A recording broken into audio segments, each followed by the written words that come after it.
UNAM.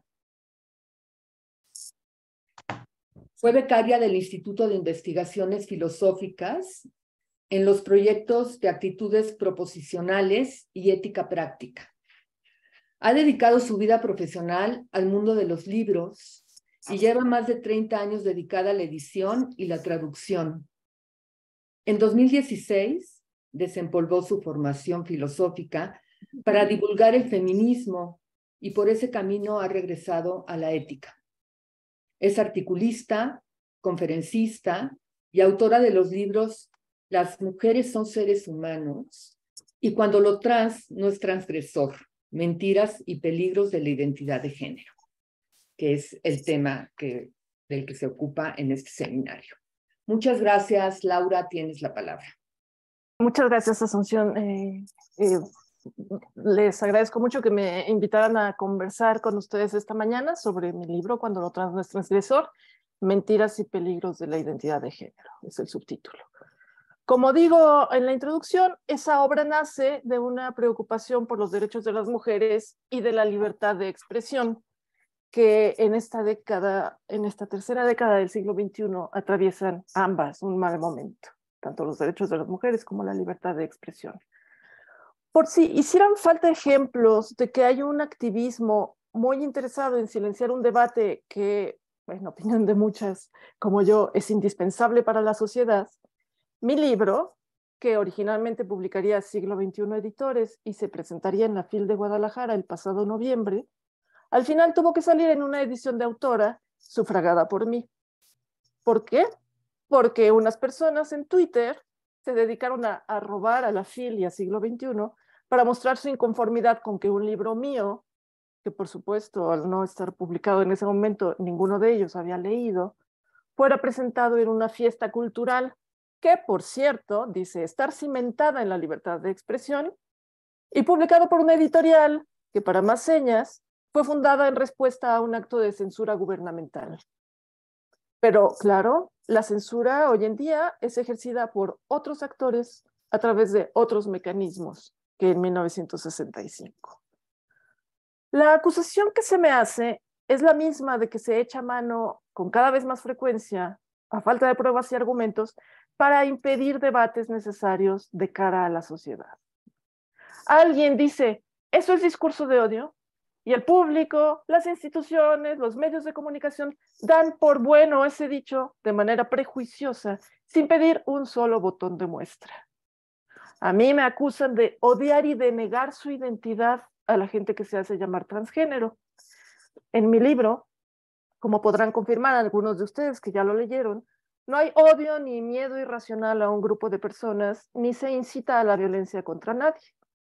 Lo que sí hay es una crítica fundamentada con datos, análisis y argumentos a la ideología de la identidad de género y a las políticas públicas que de ella se derivan, así como a los modus operandi de quienes buscan imponer estas políticas y estas creencias en todos los ámbitos de la sociedad. La prohibición de pensar y de criticar y analizar ideas es algo nuevo para mí, que me formé en la UNAM y en sus salones, y con docentes cuya misión no era convencernos de nada, sino enseñarnos a pensar por nosotros mismos y llegar a nuestras propias conclusiones a través de la argumentación racional. Eran otros tiempos. Quisiera invitarlos a imaginar que un grupo de activistas pro vida, entre ellos algunos estudiantes de la UNAM, fueran a Ciudad Universitaria a protestar violentamente porque en uno de sus centros de investigación se hubiera mantenido un debate público sobre la moralidad del aborto. Imagínenlo. Los protestantes llaman asesinas a las filósofas participantes en el debate, piden que se borre para siempre el registro de ese encuentro y se baje de los canales de la universidad, de YouTube, exigen que se despida a la organizadora y al director del centro. A un mediador de rectoría le gritan amenazas como ¿a quién quieres que te mate para que entiendas que el aborto es asesinato? Lo golpean, lo tiran al suelo y él va a dar al hospital. Pero las autoridades universitarias callan ante esta barbaridad y los medios de comunicación no reportan esos actos de violencia e intolerancia. Los encabezados solo dicen algo así como Defensores de los derechos de los no nacidos protestan por foro antivida o protesta por foro bebé odiante en la universidad, haciendo gala de una total falta de imparcialidad, que se supone que es una de las misiones de los medios de comunicación, la imparcialidad. Adivino que en vista de esto, ustedes, si hubiera pasado algo así, en vista de ello, ustedes, independientemente de cuál fuera su postura personal frente a la moralidad del aborto, pensarían que algo anda muy mal. Recordarían que si existe un lugar en este país donde esos debates deberían estar permitidos y de hecho alentados, es nada menos que la Universidad Nacional Autónoma de México, y que aunque las voces disidentes como las de estos pro vida deben ser escuchadas, sus actos violentos son inadmisibles en el campus. De hecho, estoy segura de que todo esto está estipulado en los estatutos universitarios. Pero el 28 de marzo de 2022 ocurrió en las islas de Ciudad Universitaria algo muy parecido a esta escena inverosímil que les pedí imaginar. Solo una pequeña diferencia. Los manifestantes no eran un grupo pro vida, sino unas personas que se definen como disidencias sexogenéricas.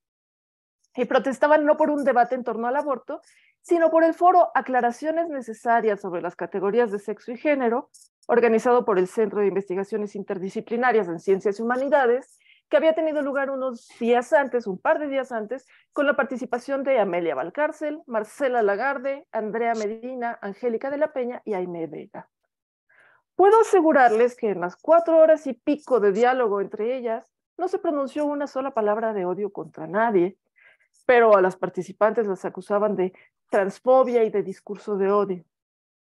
El representante del rector que bajó a hablar con los manifestantes que exigían la cabeza del director del SAGE y de una de sus investigadoras, sí fue a dar al hospital, pero de eso nadie habla. La noticia ante el público es que la comunidad estudiantil se manifiesta contra la transfobia en la UNAM, y esto se comunica de modo celebratorio. Por fin la comunidad estudiantil responde a la transfobia. ¿Por qué en la UNAM se permite e incluso se aplauden esos despliegues de violencia e intolerancia y se les da la razón a los protestantes sin concederles a las filósofas, antropólogas, feministas participantes de ese foro el beneficio de la duda ni por un instante? Es porque la comunidad de la UNAM mayoritariamente tiende a rechazar a los pro vida, pero simpatizar con personas que se pongan una etiqueta con apariencia libertaria. ¿Pero debería eso importar en una casa de estudios?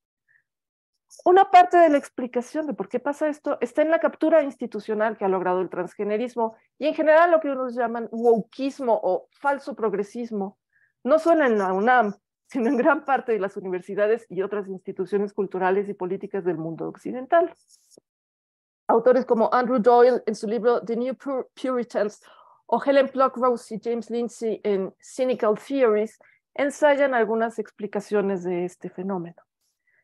Pero en este rato que tengo con ustedes no propongo explorar las causas de la situación, sino que hablemos de una de sus consecuencias más graves. Una de las consecuencias más graves de que se esté promoviendo esta ideología y de que se silencie a las críticas y a las voces disidentes.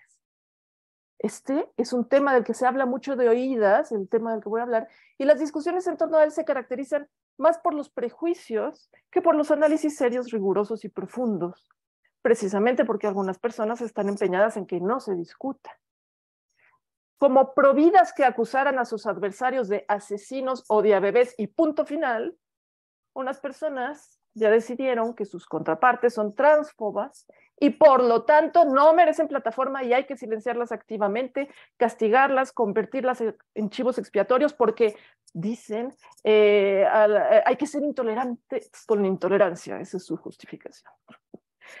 El mayor problema no es que esas personas, al fin y al cabo, contadas y minoritarias, piensen lo que piensan.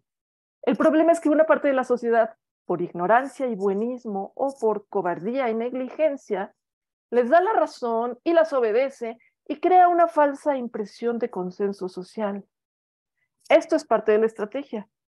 Porque, callar a las otras es parte de la estrategia, porque no estamos hablando de unas ideas que puedan defenderse de la crítica, sino de unas ideas estrafalarias que aún así han estado colándose y presentándose como verdad revelada, que nadie debe atreverse a cuestionar. Entre los diversos peligros de la doctrina de la identidad de género que examino en mi libro, en el que más patente es la relación con la bioética, hay otros, pero en el que más patente es, creo, el relacionado con eso que llaman unos las infancias trans. Y quiero hablar de eso ahora con la esperanza de transmitirles una parte, un poco de mi preocupación. En lo que la clase médica, apoyada por la clase política supuestamente de izquierda, y sin que nadie consiga frenarla, o sea, quiero detenerme en lo que la clase médica está haciendo con estas niñas, niños y adolescentes. Porque este es un ejemplo en el que principios como el de no hacer daño, el del consentimiento informado, el de proteger a la persona de intervenciones médicas inútiles, el de hablarle al paciente con la verdad, el de tener en cuenta el desarrollo psicológico y la edad de una persona para determinar su competencia para tomar decisiones, todo esto se echa por la borda. O sea, en este asunto, eso no vale, eso es obsoleto, eso es transfobo. De entrada, el primer problema es que se inventa la enfermedad. O bien es una enfermedad, si le queremos decir así, creada en gran parte por el entorno social, no es algo que esté en la persona.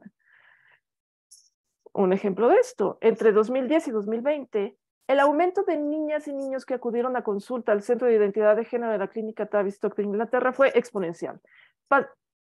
El aumento fue en niños de 1.460% y en niñas de 5.337% en menos de una década.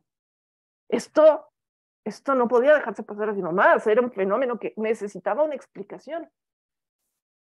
Una investigadora aventurada trató de encontrar una explicación, encontró una y la llamó disforia de género de inicio rápido, Lisa Littman se llama ella, y lo atribuyó a un contagio social. Por supuesto que ella es la más transfoba entre las transfobas por tratar de buscar una explicación a este fenómeno que a cualquier persona observadora tendría que llamarle la atención. Pero bueno, lo llamó disforia de género de inicio rápido, lo atribuyó a un contagio social. Yo soy escéptica incluso del diagnóstico de disforia de género. Sostengo que las infancias trans son un invento, pero no lo sostengo porque no crea que existen niñas, niños y adolescentes que desean ser del otro sexo, o niñas, niños y adolescentes que, influidos por las ideas que flotan en el ambiente, digan ser transgénero. No, o sea, reconozco que eso es verdad. Pero no creo, y tengo firmes razones para ello, que puedan nacerse en el cuerpo equivocado, que unos hombres puedan ser mujeres o unas mujeres puedan ser hombres, y más aún con el poder de su palabra y de sus creencias subjetivas. No creo que existan más de 3 sexos. Y esto alguno diría que no es nomás una creencia, es un hecho probado una y otra vez en la vida real. O sea, hay pruebas empíricas abundantes de que hay 2 sexos, ¿no? Cada persona en este mundo es prueba de que hay 2 sexos, porque así nos reproducimos. O sea, la reproducción de los seres humanos es sexual. Y tampoco creo que las personas tengamos una identidad de género. Esto es, para tomar una definición canónica, la definición emanada de los principios de Yogyakarta, no creo que tengamos las personas una vivencia interna e individual del género tal como cada persona la siente profundamente, la cual podría corresponder o no con el sexo asignado al momento del nacimiento, incluyendo la vivencia personal del cuerpo, que podría involucrar la modificación de la apariencia o la función corporal a través de medios médicos, quirúrgicos o de otra índole, siempre que la misma sea libremente escogida, y otras expresiones de género, incluyendo la vestimenta, el modo de hablar y los modales. Esto que les acabo de decir, que en mi libro lo analizo con detenimiento, esto es la definición oficial de identidad de género. Una vivencia interna e individual del género, o sea, una definición circular, tal como cada persona la siente profundamente, o sea, una cosa subjetiva, no objetiva, no algo que todo el mundo puede observar. En fin. Pero bueno, para decirlo brevemente, como feminista que soy, no creo que los roles sexistas, que son lo que las feministas se han referido con la palabra género, uso que también cuestiono, pero no entraré en eso, lo cuestiono en el libro y dedico un capítulo a eso. Pero bueno, como feminista no creo que los roles sexistas sean innatos y formen parte indisoluble de nuestra personalidad y además sean el núcleo de nuestra identidad. No lo creo. Y como feminista, me preocupa mucho la actual instrumentalización política de niñas y niños para la causa transgenerista y para lo que y me preocupa también lo que en nombre de un conjunto de ideas anticientíficas se les está haciendo a niñas y niños que desobedecen los roles sexistas culturalmente impuestos en nombre de la doctrina y en nombre de la doctrina según la cual las personas tenemos una identidad de género que a veces puede no corresponder con nuestro sexo, desajuste que puede provocar malestar psicológico y para aliviar ese malestar es posible que se necesite modificar el cuerpo. Esto es lo que dicen. Pero aceptar que hay niñas y niños trans es dar por buenas una serie de creencias en las que late un profundo sexismo y avalar una forma de maltrato infantil y rechazo a la homosexualidad. Esa es la verdad. Numerosos estudios e historias de vida demuestran que la mayoría de las niñas y niños que creen ser trans crecen para ser lesbianas y gays perfectamente sanos y felices si los dejan en paz, en lugar de pretender corregirlos cambiándoles el nombre y vendiéndoles la mentira, porque es una mentira, de que pueden hacer una transición al otro sexo. Es una mentira, el sexo no cambia, el sexo está en todas y cada una de nuestras células, no cambia, cambian a lo mucho la apariencia de los órganos, de los caracteres sexuales secundarios, pero el sexo no. La doctrina de la identidad de género dice cuestionar y querer acabar con los roles y estereotipos sexistas que se infunden mediante la socialización, pero al mismo tiempo postula que los menores que repelen esos estereotipos son una categoría especial de personas que nacieron con una identidad de género que no empata con su sexo. Es decir, estos menores son o sea, los roles sexistas de la identidad de género son un constructo social y un rasgo innato a la vez.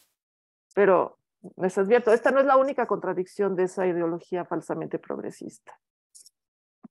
Postular la existencia de las infancias trans instrumentaliza a la niñez para la causa transgenerista y lejos de celebrar la diferencia, contribuye a acabar con ella. Heterosexualizan a niñas y niños que podrían en el futuro, en la edad adulta, ser lesbianas y homosexuales. Les cuento que cuando escribí mi libro tuve que argumentar cómo la llamada Ley de Infancias Trans de la Ciudad de México, a pesar de que sus promotores aseguraban que con ella no se buscaba someter a niñas y niños a bloqueadores de la pubertad y a la extirpación de órganos sanos, en realidad llevaba a los menores por ese camino en el que es difícil dar marcha atrás. Todos los objetivos transgeneristas forman parte de un mismo engranaje, dije entonces. La falsificación de las actas de nacimiento para que reflejen la identidad de género de las infancias trans no es inocua. Además de ser fundamental para oficializar una mentira dañina que dista de estar moralmente justificada, esa falsificación tiene el propósito de facilitar los tratamientos hormonales a menores de edad, aunque no lo digan los lineamientos ni se ponga como condición para considerar a una niña, niño o a un niño, niña que pasen por los tratamientos hormonales. No se pone como condición. Pero no es ninguna casualidad que la Unidad de Salud Integral para Personas Trans haya sido inaugurada por Claudia Sheinbaum el 1 de octubre de 2021, a escaso un mes y 4 días de haber emitido ella misma las directrices para la rectificación, le dicen rectificación, de las actas de niñas y niños mayores de 12 años en la Ciudad de México.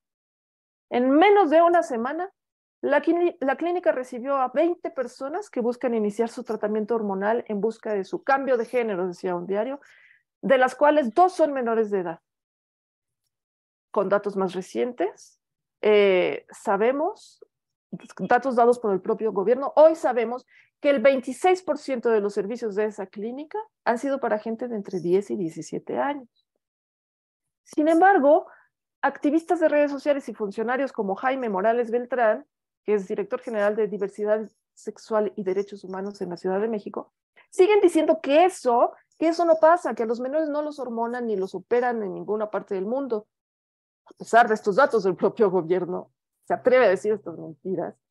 Y a pesar de la infinidad de cuentas de TikTok de mujeres adolescentes que muestran ahí en pequeños videos las cicatrices de sus innecesarias dobles mastectomías, como si fueran insignias de honor.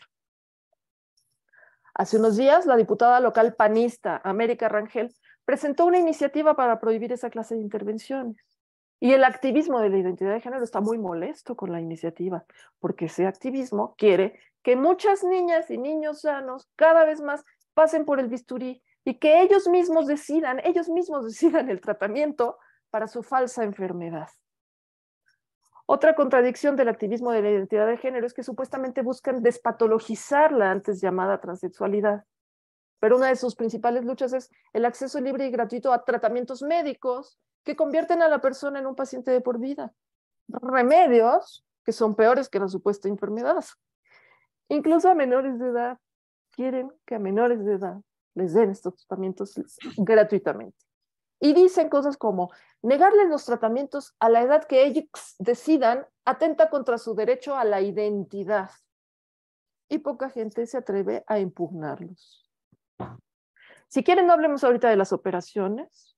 Limitémonos a la parte que, según nos dicen los promotores del transgenerismo, es inocua.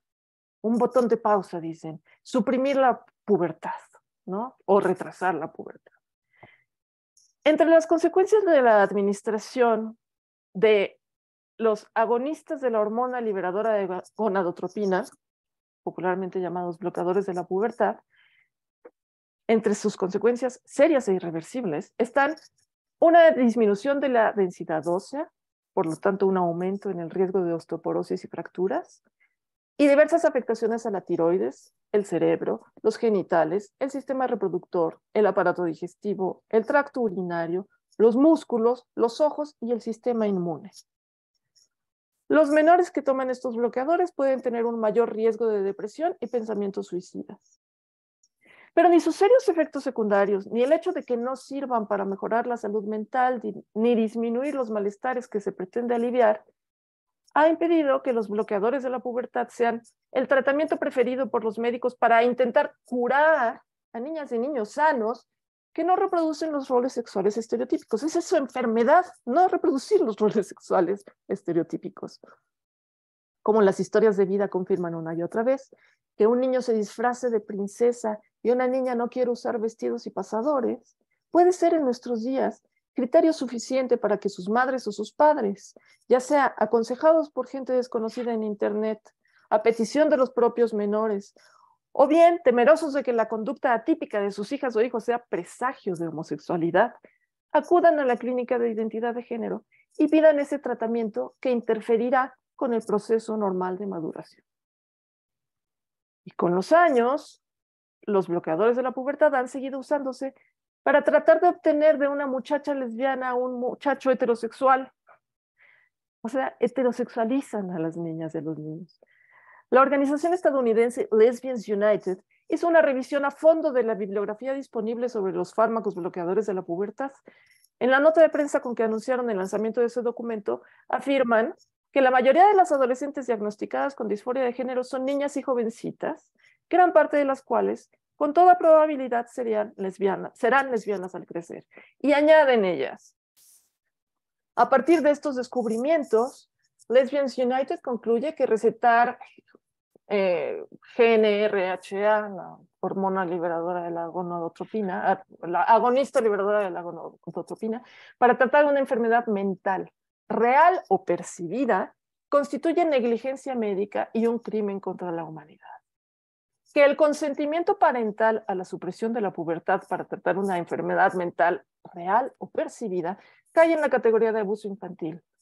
Que la práctica generalizada de administrar GnRHA a adolescentes que han recibido un diagnóstico de disforia de género es homofóbica, sexista y concretamente antilésbica, y que la práctica generalizada de diagnosticar a pacientes con disforia de género con el propósito de recetar o inducir la prescripción de GnRHA también lo es.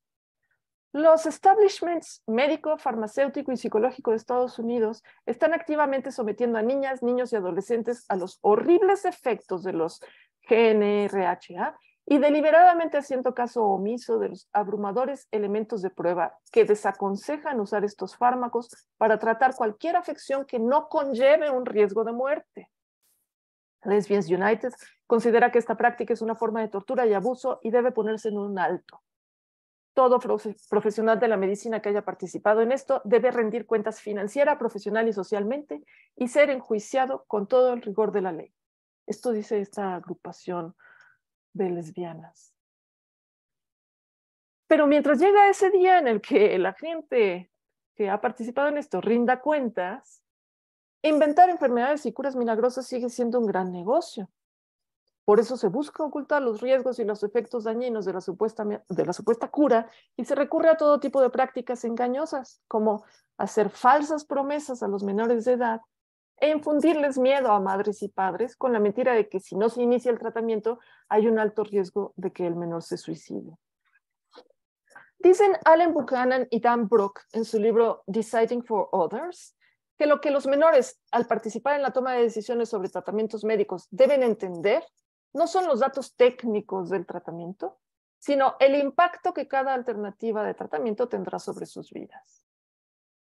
En el caso de los supuestos tratamientos para esa supuesta enfermedad, que es el malestar social y psicológico que llaman ser transgénero, a los niños no solo no les dicen las consecuencias, no les explican todo esto que los acabo de leer en la cita de Lesbians United, de estas consecuencias serias en su vida y en su salud. De entrada les dicen que el único tratamiento posible para ese malestar suyo que unos consideran enfermedad es la terapia afirmativa, que consiste básicamente en darles por su lado y dejar que ellos mismos se diagnostiquen. El supuesto mal o condición se llama ser trans y la única manera de determinar que alguien es trans es lo que la propia persona dice. Los médicos se basan exclusivamente en la autoevaluación cuando adolescentes y adultos jóvenes buscan la transición social, médica o quirúrgica. Pero como recuerda Lisa Littman, la creadora de esta idea de disforia de género de inicio rápido, los adolescentes y los adultos jóvenes no son profesionales de la medicina cualificados. Cuando diagnostican sus propios síntomas basados en lo que leen en internet y escuchan de sus amigos, es muy posible que lleguen a conclusiones equivocadas.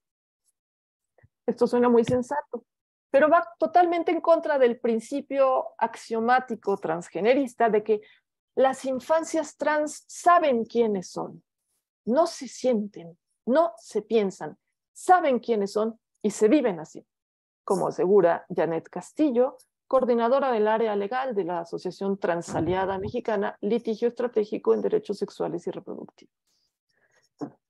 Prueba de que es falso esto de que las infancias trans saben quiénes son, prueba viviente de que esto es falso, son los llamados destransicionadores y desistidores, que son la otra cara de la moneda de las infancias trans.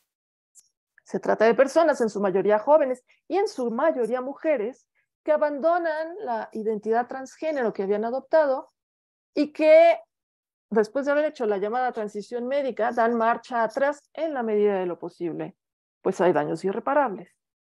Estas personas se dan cuenta de que cuando iniciaron ese camino de medicalización, les había faltado información, análisis y perspectiva feminista.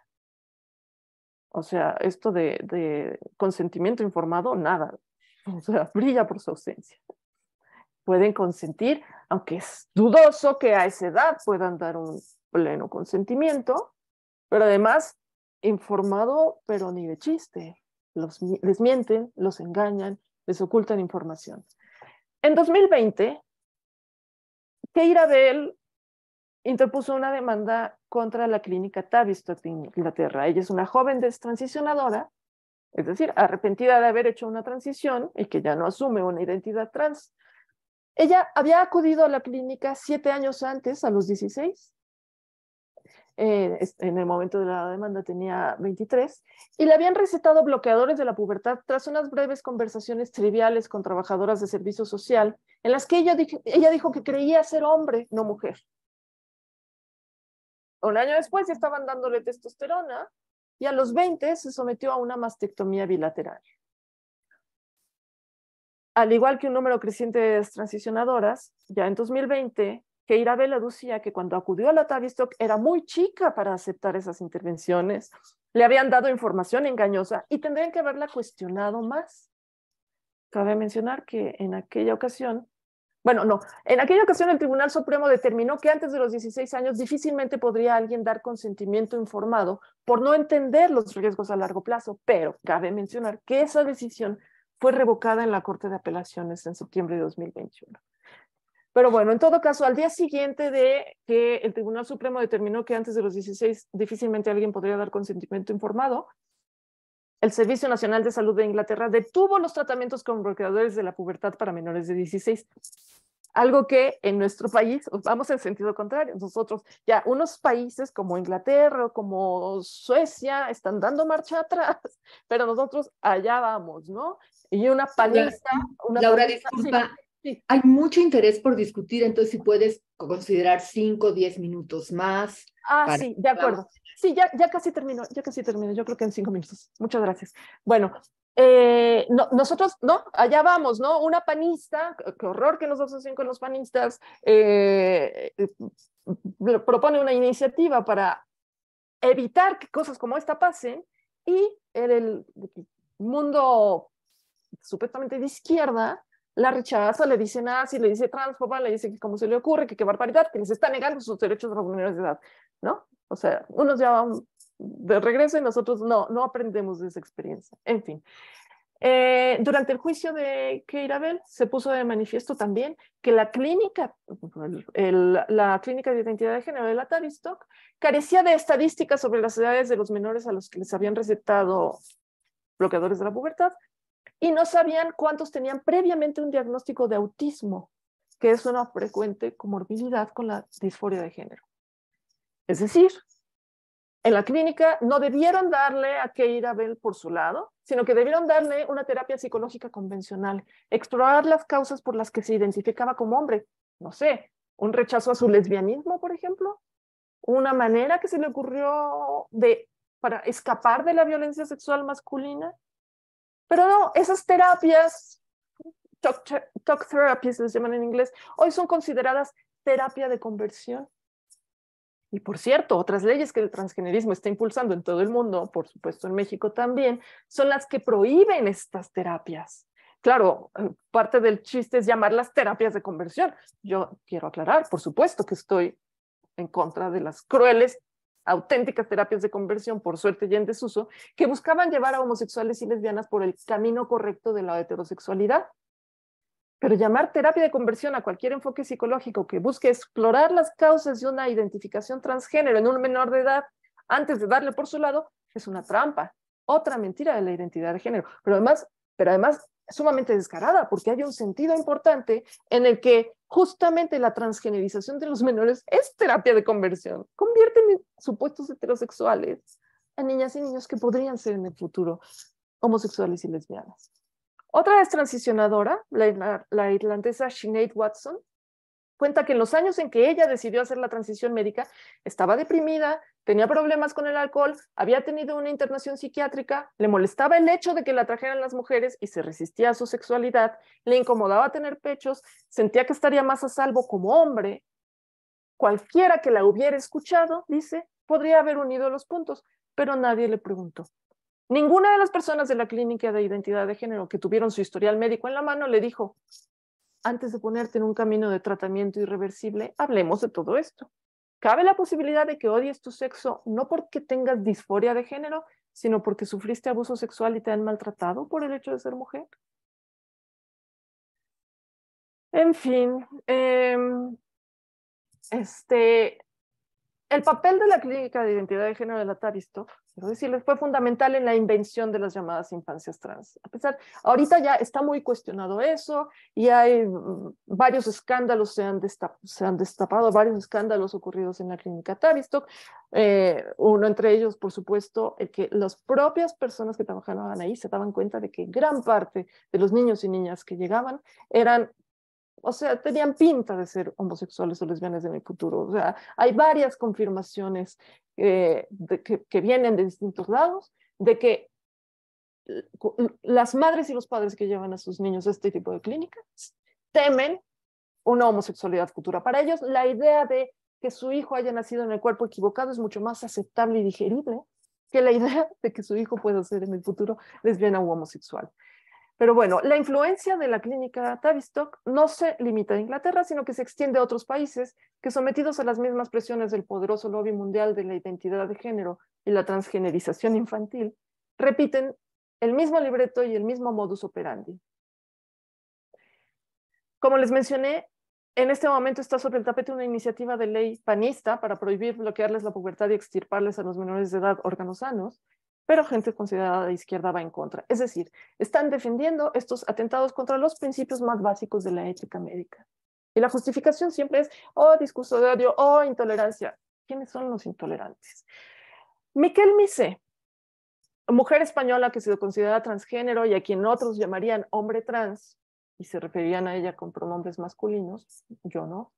Aunque ella no es destransicionadora, es bastante crítica, digamos, de la tendencia del movimiento en el que ella participó, y escribió en su libro A la conquista del cuerpo equivocado las siguientes palabras que reflejan a la perfección lo que sienten muchas de las personas que se consideran engañadas por la que fue su comunidad, la comunidad transgénero.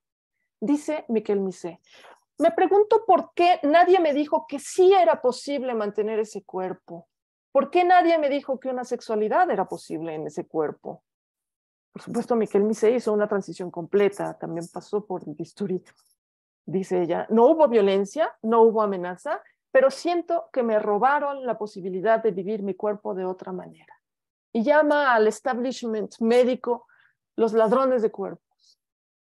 Y yo digo que podríamos responderle a Missé que sí se le dijo. Las feministas, para empezar, llevan años y años diciéndolo por todos los medios posibles. La principal autora, la autora que hizo la primera crítica a esto que estaba pasando y lo vio venir desde hace mucho tiempo, escribió en 1979 un libro que se llamaba El Imperio Transexual, con lo que se refería justamente al establishment médico, el imperio transexual, el establishment médico que llevó a Miquel Missé, a Keira Bell, a Sinead, esta chica irlandesa a la que también cité, por ese camino, Sinead Watson, por ese camino de la transición. A eso llamaba Janice Raymond, que es un hombre, filósofa estadounidense, a eso llamaba en 1979 Janice Raymond el imperio transexual. Pero bueno, el hecho de que Miquel Missé no haya leído a Janice Raymond u oído voces de otras filósofas y feministas españolas que llevan años diciendo por todos los medios posibles que sí, estas personas tienen posibilidad de vivir su cuerpo de otra manera, el hecho de que no haya leído o oído sus voces es señal de lo efectivo que resulta para la propaganda de la identidad de género callar, amenazar, amedrentar, tergiversar y satanizar a quienes la critican, a quienes se le oponen. Consiguen ellos su propósito de que la gente no acceda a su postura, a la postura feminista de primera mano. Ni siquiera estas jovencitas, estos jovencitos que son quienes más necesitan conocer la postura feminista. Y bueno, me encantará ahora saber qué opinan ustedes y preguntarles, también me gustaría saber si los especialistas en bioética están teniendo esas discusiones prohibidas a este respecto. Bueno, muchas gracias. Muchísimas gracias a ti, Laura, por traer toda esta información y argumentos para tener más elementos para analizar y conocer y comprender un tema tan controvertido que no puede avanzarse mediante la imposición, sino que hay que entender. Entonces sí, damos pie a la discusión y Rodolfo pide la palabra.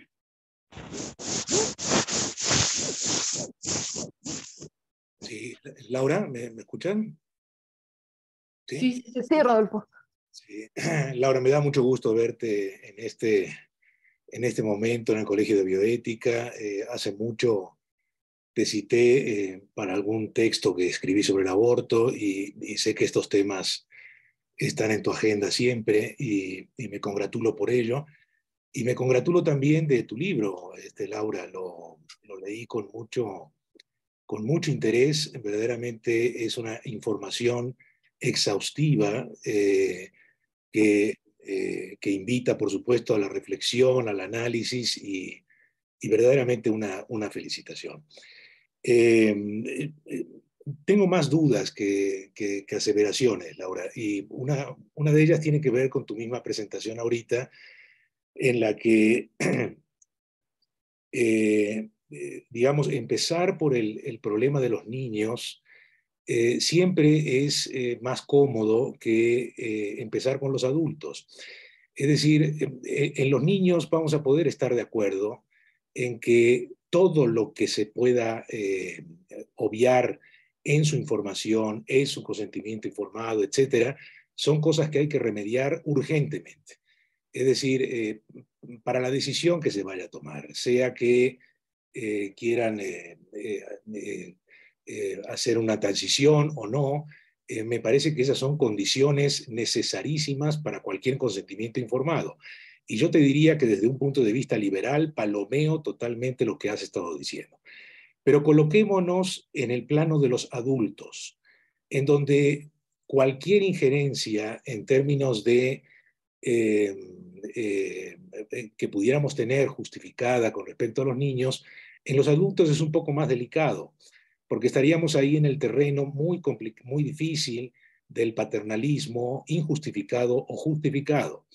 Y desde el punto de vista liberal, yo te diría que asumo que un adulto tiene autonomía para tomar las decisiones. Entonces, mi primera duda y pregunta es, colocándote en la perspectiva del adulto, en donde debemos de suponer que ya tiene un consentimiento informado y que sería peligroso incurrir en una limitación de su autonomía sin caer en un paternalismo justificado, ¿qué pensarías? ¿Habría que abrir las puertas o no? Yo en principio te diría que sí. Y mi segunda duda es algo que tú en el libro señalas muy bien con respecto a ese esencialismo en el que te quieren encajonar, pensando de que hay como una especie de sexismo o un materialismo sexual o una especie de están dados ya los sexos definitivamente y por lo tanto es inamovible y por lo tanto tú señalas que esto es un tipo de esencialismo materialista y al mismo tiempo, para poder decir eso, pues simplemente la identidad de género es una ficción, es una idealización, es una utopía, es un constructo cultural que no tiene mayor relevancia, etcétera.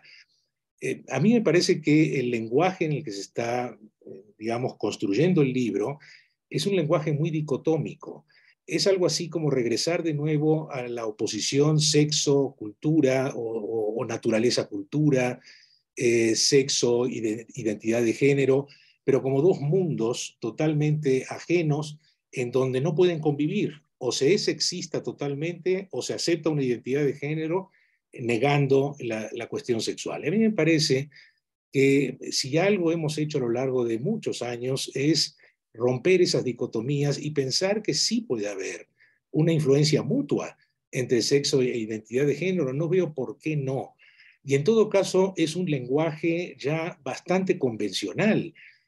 Tú citas incluso una jurisprudencia o una decisión de la ministra Norma Piña, que acaba de tomar la presidencia de la Corte, en donde pues ella apela a la identidad de género, no tanto para una posible transición, sino simplemente para que en actas de nacimiento se pueda constatar cuál es la identidad que la persona considera que es la que le conviene. Entonces, yo digo, ¿por qué este lenguaje tan dicotómico y por qué finalmente llegar a poner las bases para no un diálogo, sino o eres esencialista desde el punto de vista sexista o eres esencialista desde el punto de vista de la identidad de género? Y me parece que hemos transitado ya hacia diálogos mucho más fecundos en términos de buscar una relación entre ambas cosas. No sé qué piensas, Laura.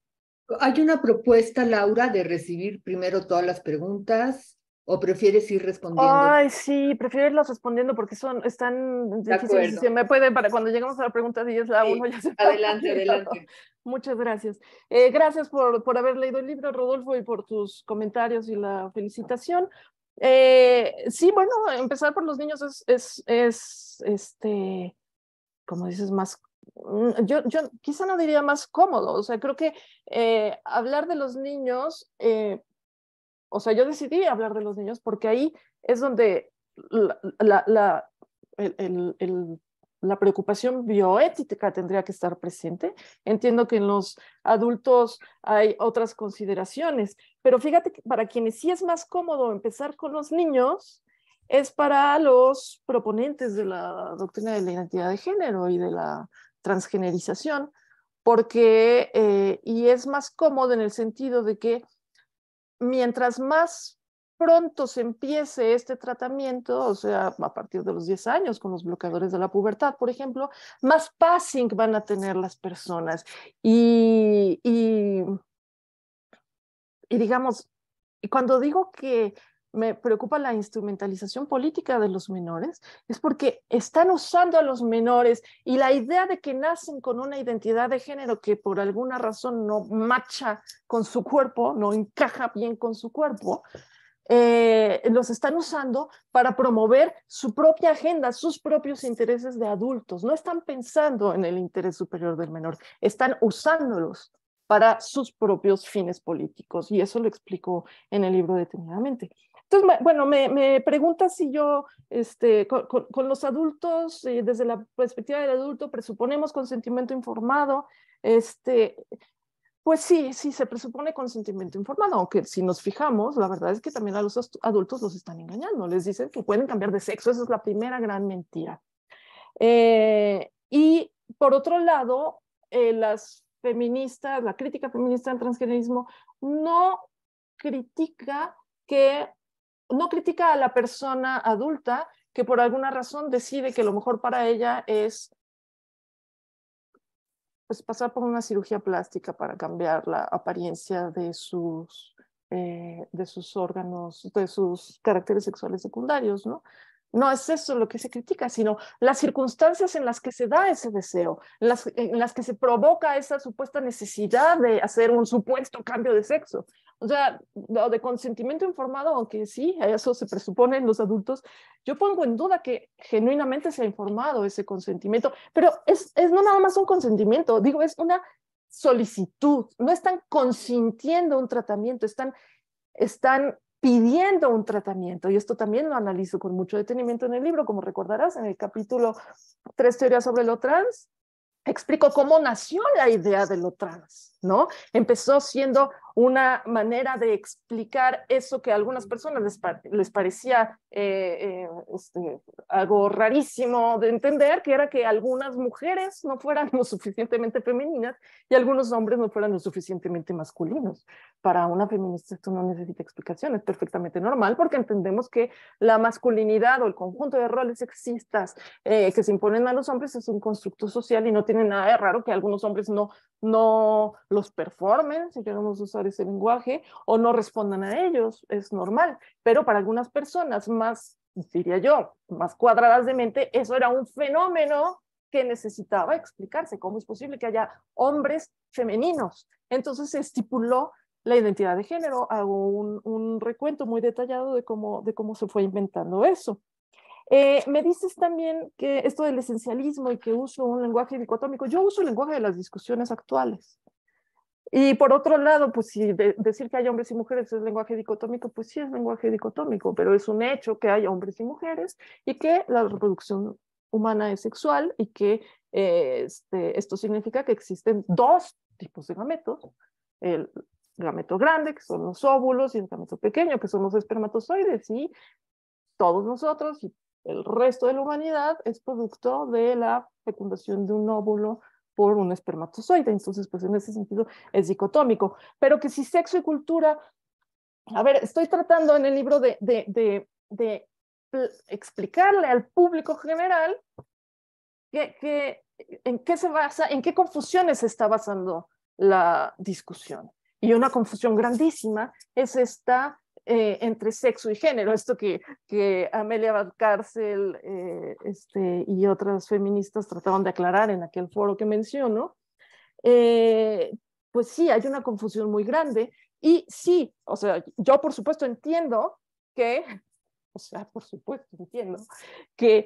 una persona no nace con los roles sexistas ya incorporados y que una mujer puede tener rasgos considerados masculinos, ¿no? O sea, Sí, lo entiendo, y hay una influencia del entorno, no sabemos bien a bien de qué manera influye en el entorno, pero a ver, con la idea de que tenemos una identidad de género,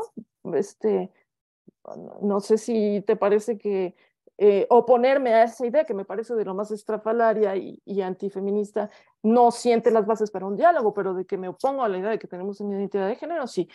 Que entiendo que haya gente que pueda creer que tiene una identidad de género y haciendo introspección diga, sí, yo creo que soy mujer porque me gusta vestirme con ropa de flores y estampada y porque me da ternura ciertas cosas, y pues que hay gente que cree que eso la convierte en mujer, que haya hombres que crean que eso los convierte en mujer, o que haya mujeres que creen que eso es lo que define su identidad de género, pues sí, lo sé, pero no comparto esas creencias y se me hace muy interesante no sé si lo revisaste, pero esta argumentación que da la filósofa política Rebecca Riley Cooper en contra de la identidad de género, o sea, ella no, digamos, no está en contra, sino que piensa cuáles son las condiciones de posibilidad para que existiera una identidad de género, ¿no? Esa discusión es súper interesante y te invito a revisar el video donde lo plantea. Y bueno, Hay espero varias haber preguntas respondido. más. Sí, si quieren pasamos a la siguiente. Gracias, sí, gracias. Jorge. Hola Laura, hola a todos otra vez. Hola, Jorge. Yo estoy fundamentalmente de acuerdo con todo lo que dices. Es lamentabilísimo que nuestra universidad esté pasando por un periodo de una intolerancia, un dogmatismo, de un empobrecimiento intelectual brutal, solo comparable a la época del marxismo, en que si no eras marxista, no eras todo lo contrario y eres materia para ser linchado, puesto en la pira de la hoguera. Eso nosotros no lo vivimos ya el último rosario de ese dogmatismo marxista en la universidad, pero ya existió. Hubo una época, habría que revisar esas épocas de qué pasó con esos dogmatismos. La universidad es presa fácil y ese tipo de cosas, porque es una institución muy abierta y no hay en realidad manera de controlar, ¿no?, los discursos. Y lo que hay ahora ciertamente es muy preocupante, es un dogmatismo muy violento, muy intolerante de estas cuestiones. Yo digo, hay que explorar todavía mucho más de explicaciones de qué ha pasado para que estos conceptos tan confusos, sexo, identidad, preferencia sexual, se hayan vuelto tan incendiarios y tan explosivos. Me temo que también en México, pues es la influencia norteamericana, ese puritanismo reloaded, terrible, que ha venido por muchas formas, desde una forma de entender la lucha contra la violencia de género hasta este tipo de cosas, ¿no? Entiendo la tesis, yo no he podido leer el libro, pero entiendo bien la tesis y la comparto en general, que detrás de ese discurso del transexualismo hay una negación muy obvia a las diferencias de las preferencias sexuales y sobre todo un miedo a la homosexualidad, ¿no?, que ya había sido normalizada en las sociedades occidentales. Estamos hablando de las sociedades occidentales, y de cierta capa también sociocultural de las sociedades occidentales, en donde la homosexualidad ya ha sido entendida como algo normal, ¿no? Y ahora resulta que es una especie no sé cómo llamarlo, de negación de esa realidad. Y en efecto, las confusiones tremendas entre sexo, identidad y preferencia sexual. Bueno, es que ha habido teorías en la UNAM, se reverencia mucho a Butler, ¿no? Y bueno, las confusiones que ha causado esto de que el sexo no existe, es una invención social. Pues, ¿cómo que el sexo no existe? Yo he discutido con algunos colegas estas ideas. Y bueno, en todo caso, la transexualidad ha sido muy evidente cuando se practicaban operaciones de asignación de sexo en personas intersexuales. Hay un estudiante que ha hecho una tesis sobre intersexualidad. Y hay casos específicos en donde sí parecería que no estaba definida el sexo de una persona y que ahí puede haber una anomalía, no hay manera de llamarlo de otra forma, ¿no?, en el desarrollo del cuerpo de una persona, y eso puede tener consecuencias. Y normalmente los padres y madres tienen una angustia tremenda y quieren que se les asigne un sexo, y en la medicina les asignan un sexo. Y ese es también otro de los antecedentes, ¿no?, en donde se descubría que no era el sexo adecuado, pasó una confusión O sea, hoy hay todo un movimiento sobre las personas intersexuales de dejarlas de intervenir, sobre todo en las primeras etapas de su vida, en donde no pueden decidir, donde no se sabe qué va a pasar después, donde se pueden cometer errores terribles, a menos que haya una necesidad médico-quirúrgica bien justificada por un mal funcionamiento, por el desarrollo, digamos, híbrido que tienen los caracteres sexuales, que complique las funciones básicas de una persona, por ejemplo, las urinarias, ¿no? Pero fuera de eso, ese es el movimiento actual y no se compagina exactamente con esta idea de transexualismo, pero por ahí va, ¿no?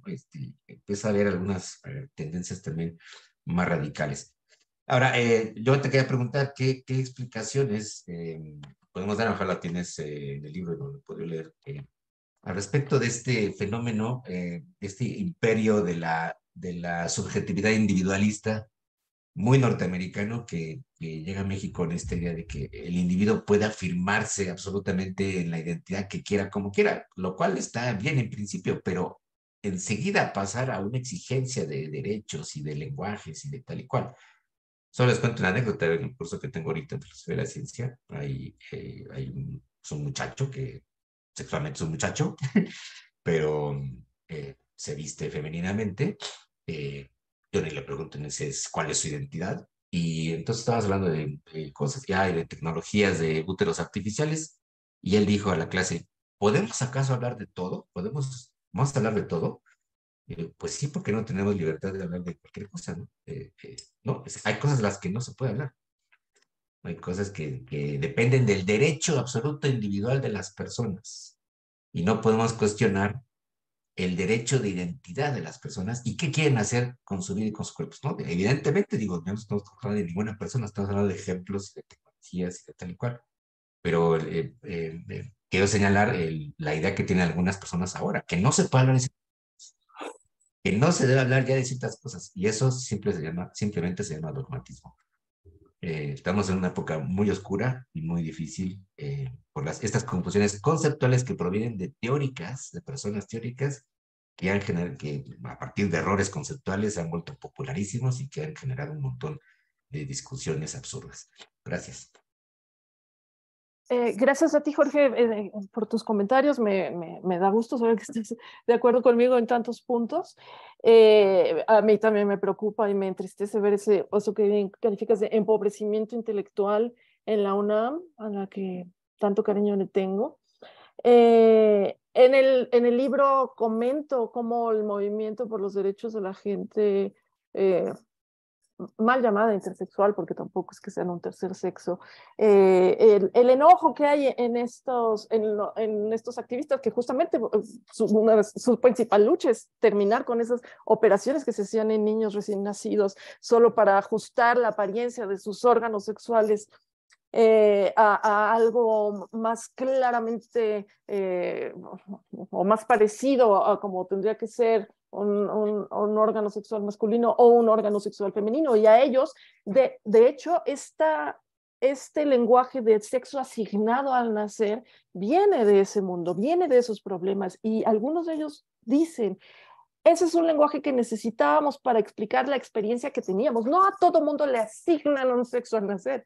A estas criaturas cuyo sexo no era fácilmente reconocible de buenas a primeras, les asignaban un sexo, pero ahora el transgenerismo ha adoptado ese lenguaje para llevar agua a su molino y hacer al público tan confundido como bien señalas, hacerle creer que la transexualidad es una condición patológica, digamos, semejante a la de la intersexualidad, que más bien es un trastorno del desarrollo sexual, ese es el término más apropiado, y con el que se nace, cosa que no es cierto, ¿no? Entonces sí, me detengo un poco en eso en el libro, y me preguntas si doy en el libro alguna explicación a esto del imperio de la subjetividad individualista, que yo también he observado, como de pronto alguien expresa un deseo y por arte de magia ese deseo tiene que convertirse en derecho y la ley tiene que protegerlo. No doy una explicación, coincido en que sería bien interesante buscarla y discutirla, pero sí veo muchas de sus manifestaciones, no solo en el tema del transgenerismo, sino también en otros temas feministas que me preocupan y que, bueno, aquí no abordaré el día de hoy, pero sí, yo también lo veo y por supuesto lo heredamos de los estadounidenses y pues tendríamos que estarlo criticando y señalando, sí, completamente de acuerdo contigo. Bueno, muchas gracias. Patricio. Yo nada más quiero comentar desde el punto de vista como miembro del gremio médico, que me parece una exageración atacar a todo el gremio como que está participando de algo que sin lugar a dudas está pasando, pero que desde mi punto de vista viene de una visión deformada de lo que es la actividad médica en la actualidad. Hemos luchado mucho por ir dejando atrás el rol paternalista en la relación paciente-médico y transitar a una relación más de tipo deliberativo con el paciente, en donde el paciente participe activamente y no es de que se haga lo que el paciente quiere, sino que el paciente entienda lo que se va a hacer con él o lo que se necesita hacer con él o con ella. Y sin duda esta relación deliberativa que es el paradigma actual de lo que debe de ser en el ámbito médico, tiene un aspecto deformado en un tipo de relación que deriva mucho de la relación mercantilista que se da en muchas instancias. Y es una relación de tipo complaciente, de complacer a lo que quiere el sujeto humano que está enfrente en esa relación con el médico o la médica. Y esto se da mucho en la cirugía estética, por ejemplo, y el tema que la doctora Lecuona presenta, pues probablemente es algo que pudiera caer en eso, ¿sí? Y hay muchísimos otros ejemplos más. La desesperación de ciertos pacientes con enfermedades crónico-degenerativas que no encuentran solución adecuada, muchas veces los lleva a entrar en este tipo de relaciones complacientes, deformadas, sobre todo de índole mercantilista, en donde se utilizan medicamentos y aditamentos, por decirlo así, y un ejemplo claro es el uso de células troncales o células madre para resolver una gran cantidad de problemas que muchas veces no tienen indicación. Y de ahí brinco a que en una relación de ese tipo, deformada, de tipo complaciente, es difícil hablar de consentimiento informado como tal, porque el aspecto de la voluntariedad y de la toma de decisión de los pacientes está influido por un sesgo tan importante, y creo que algo mencionó la doctora Lecuona al respecto. La gente quiere algo y lo quiere de manera tan intensa que se genera en un sesgo importante que le impide tomar una decisión netamente voluntaria y por ende cumplir con el concepto de lo que conocemos como el proceso de consentimiento informado, que el consentimiento informado no es la firma de un documento. La firma del documento es la mera documentación de que se dio un proceso muy largo que debe de existir. Y a mí me lleva a recordar mis inicios en la medicina, en la institución que me formó, en donde ahí aprendí a diferenciar lo que es sexo y género, con pacientes que presentaban un sexo cromosómico de un tipo, pero que tenían caracteres sexuales secundarios diferentes a ese sexo cromosómico, a esa composición de XY o XX, incluso con composiciones aberrantes que se dan en la naturaleza de manera natural y que muchas veces requieren de resolución porque se enteran y hay casos documentados de pacientes que llegan a una etapa adulta y entonces empiezan a ver por qué son infértiles y se dan cuenta que el problema es que han estado viviendo un género que no corresponde a su sexo real, testículos no descendidos, y otro tipo de alteraciones que se dan. Y esto ha meritado tratamiento. Ahí sí acepto la palabra tratamiento, porque hay que ver qué es lo que se va a hacer con estas personas y responden a un proceso muy largo que ya está metido en guías internacionales que menciona en el chat Rafaela, de cómo se deben de manejar este tipo de situaciones.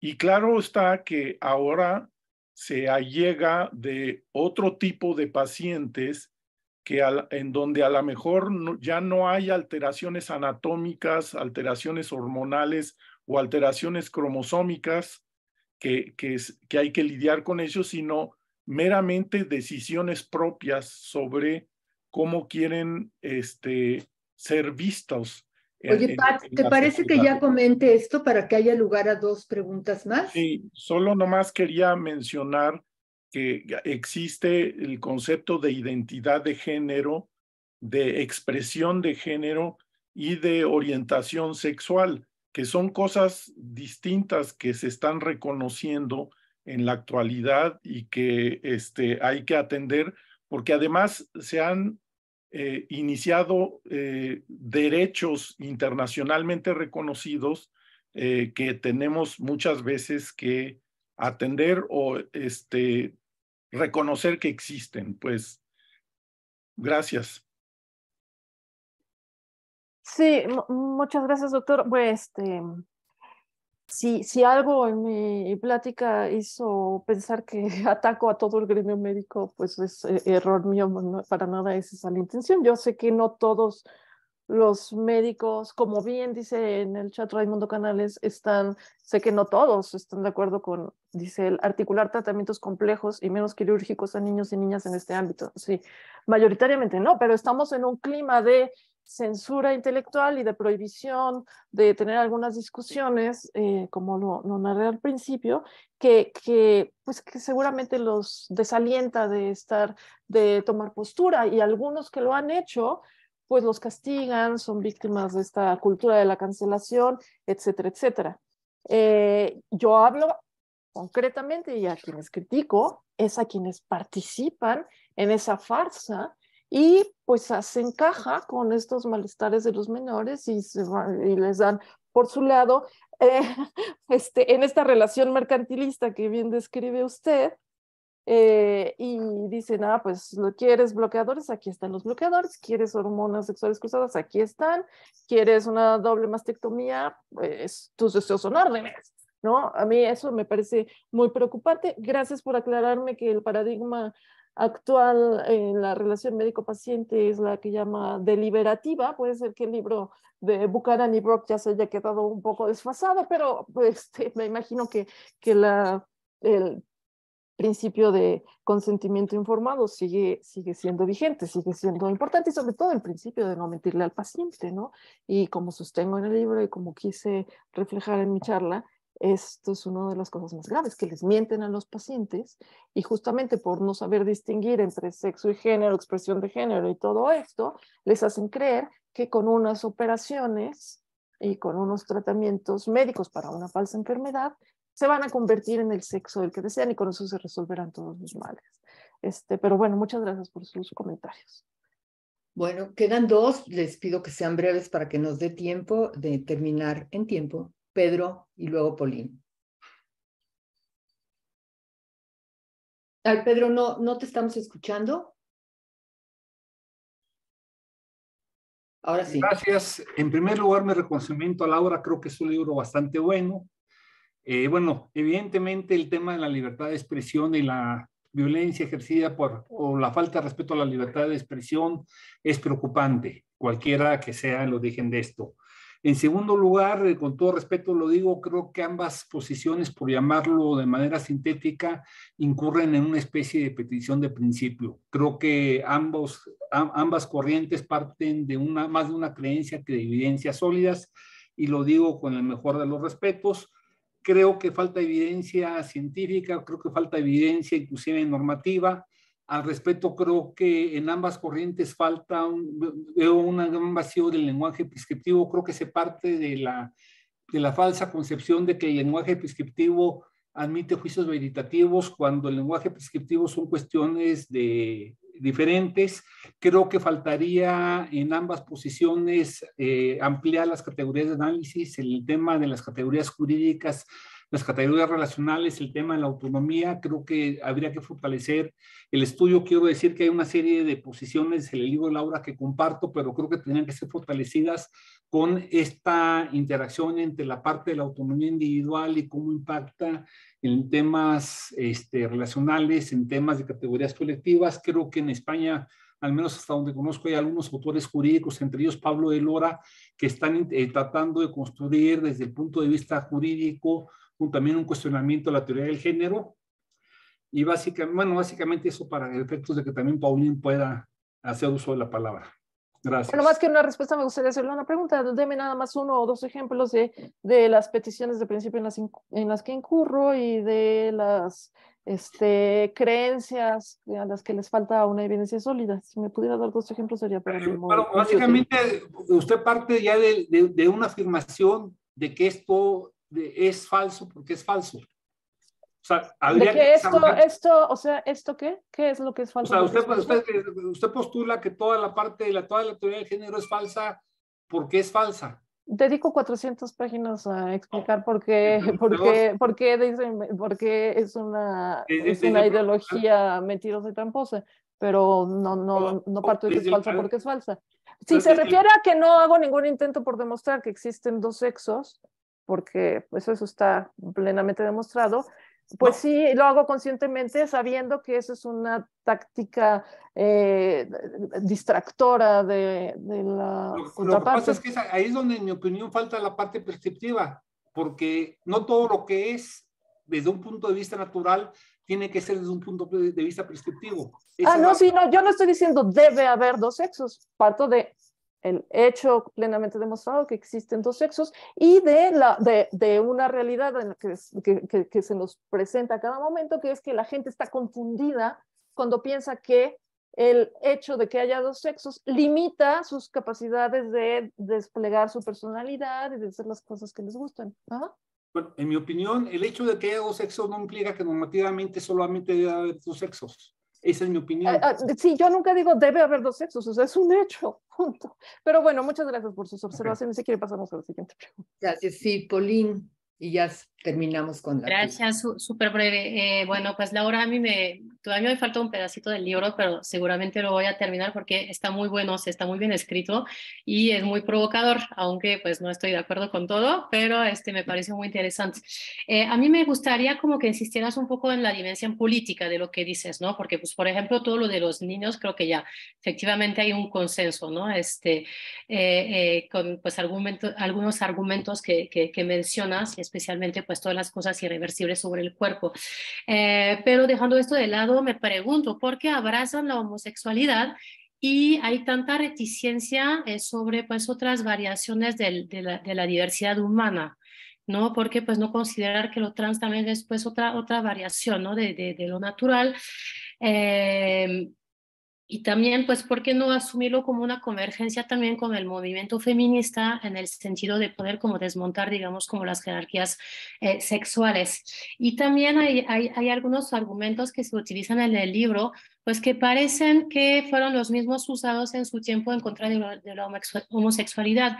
Como cuando dices, por ejemplo, pues, se ha dicho mucho tiempo, por ejemplo, que había mujeres lesbianas porque habían sido víctimas de abuso sexual, y ahora pues parece que este tipo de argumentos también lo están utilizando contra lo trans. Y finalmente, como una pequeña provocación, ¿no? ¿Cómo asume ahora pues este feminismo que defiendes como compartir argumentos con pues algunas iglesias, en particular la Iglesia Católica o también pues fuerzas políticas conservadoras? Muchísimas gracias. Sí, gracias, Pauline. Bueno, la dimensión política la dejé un poco de lado ahora para concentrarme en la dimensión bioética, digamos, pero como dije al principio, una de mis mayores preocupaciones son los derechos de las mujeres y de las niñas que están siendo vulnerados por esta ideología. Y explico uno por uno cuáles son. Creo que no tendría mucho sentido tratar de explicarlo ahora en medio minuto, pero cuando me dices que por qué no aceptarlo trans como otra variación de lo natural, yo acepto, yo no, simplemente no lo llamo trans. Si decimos que el comportamiento, digamos, contrario a los estereotipos sexistas es otra variación de lo natural, yo no la llamaría variación de lo natural, sino algo aceptable, incluso deseable. Totalmente de acuerdo. Creo que la trampa está en llamar a eso trans, en convertir a la gente que se aparta de los estereotipos sexistas en alguien especial, un hombre atrapado en un cuerpo de mujer, una mujer atrapada en un cuerpo de hombre, ¿no? Justamente estas postulaciones transgeneristas son las que lo apartan, digamos, de lo natural. No necesitamos considerar que son personas especiales, además, merecedoras de derechos diferentes de los del resto de la población y de derechos especiales, ni necesitamos considerarlas necesitadas de tratamiento. O sea, eso es ahí en lo que yo disiento, ¿no? Y no sé si ya llegaste a esa parte, pero tengo una tablita digamos, casi al final del capítulo 3 teorías sobre lo trans, donde justamente voy analizando los puntos de contacto entre los diferentes modelos, como los llamo, el modelo médico-sexológico, el modelo transgenerista y el modelo feminista radical. Y verás que hay una coincidencia muy grande entre el modelo transgenerista y el modelo feminista radical en lo que toca al rechazo de los estereotipos, el rechazo de los roles sexistas. Pero el feminismo radical persiste en su rechazo de estos roles y el modelo transgenerista se aparta de eso en el momento en que inventan las infancias trans y nos dicen que hay niñas y niños que nacen que todos nacemos con los estereotipos ya integrados, pero solo algunos los rechazan, y en ese caso la explicación es que su identidad de género no encaja con eso que llaman sexo asignado al nacer. El sexo no se asigna al nacer, el sexo es observable incluso antes del nacimiento. Pero en esto que me dices, la convergencia con el movimiento feminista, sí, pudo haber una convergencia, pero se vino abajo en el momento en que justamente su agenda política se fue por otro lado, ¿no? Y bueno, eso para darte una respuesta breve, pero me parecen interesantes e importantes tus observaciones y preguntas. Vamos a tener que dejar aquí. Creo que podríamos seguir discutiendo e intercambiando opiniones muchísimo más. Te agradecemos muchísimo, Laura. Sin duda ha sido un seminario muy rico, pues de un tema que pues, está abierto y que esperemos seguir teniendo la oportunidad de seguir discutiendo y seguir revisando, sobre todo los aspectos bioéticos que nos incumben. Creo que Rodolfo quiere decir algo y con eso cerraríamos después. Bueno, perdón por cerrar, pero quería hacerle una invitación a Laura, porque en el Congreso, Gustavo, que se está organizando de bioética, afortunadamente voy a coordinar una mesa sobre feminismo y hay 2 personas, pero me gustaría mucho que pudieras aceptar participar en esa mesa, Laura. Creo que podemos prolongar en esa mesa un poco. Sería el no sé si es 22, 23 o 24 de marzo, 22, puede que sea el primer día. Es miércoles 22 de marzo. Sí, me corriges, Gustavo, pero creo que sí, ¿verdad? Creo que es en la tarde, ¿no, Gustavo? Me parece. Sí. Es el 22 de marzo. Yo encantada, ya vi en la agenda que lo tengo libre. Sí, muchas gracias por la invitación. Creo que es en la tarde, ¿no? Pues gracias por aceptar también. Gracias. No, encantada. Gracias a usted. Bueno, gracias por esta oportunidad. Tomé foto ahorita de los comentarios en el chat que no pude leer con detenimiento, pero pues les agradezco mucho sus comentarios y su disposición a la escucha. Muy importante haber entrado a este tema, realmente muy importante la lectura de tu libro, que todos los que no hayan podido, realmente muy aconsejable que lo hagan para tener realmente los argumentos que aquí tuviste que dar de manera más resumida. Pues gracias a todos y estamos viéndonos. Que estén muy bien. Gracias. Muchas gracias. Muchas gracias, Laura. Hasta luego. Chao. Todo, buena semana. Gracias, Patricia. Gracias. Gracias, felicidades. Gracias, hasta luego, Laura. Hasta Chao, luego a todos.